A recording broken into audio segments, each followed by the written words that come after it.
Hello, my name is Kush Garg, I'm Wang. and we made our game, The Thing Among Us. So, for our gold points, the first thing we implemented was a lore feature. So, what is The Thing Among Us? So, takes place in essentially the same universe as Among Us, which is also based on John Carpenter's 1982 movie, The Thing. So, thus, The Thing Among Us. You play Dr. Kirk and your fellow crewmate, Captain Fang, who are among the last survivors on the space station Dreadnought on the Springs of Saturn.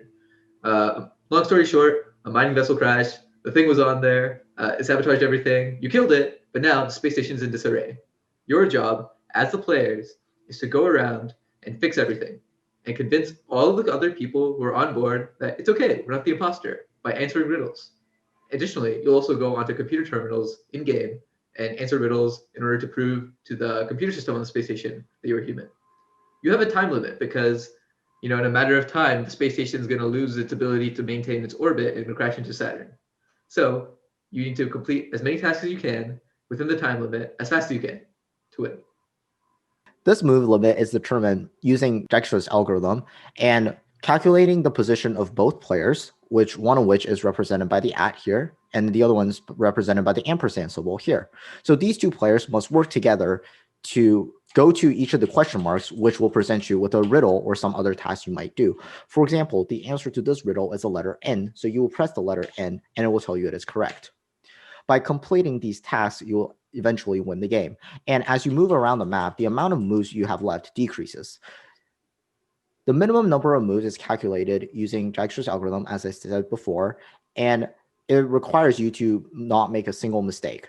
This algorithm is better than the A-star algorithm because we're only looking at a certain amount of points, and using the A-star algorithm will force us to recreate the shortest path graph many times, which takes actually up to 20 seconds per world generation, whereas the Dijkstra's algorithm only takes less than 1 second.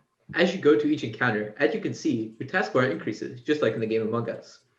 Every single task you do, whether it is a riddle to prove you're not the imposter, or it is a task to turn on an electrical component, or do a med scan, will increase your taskbar to just a little bit more. If you fail a task, it will create another encounter, which is very nice.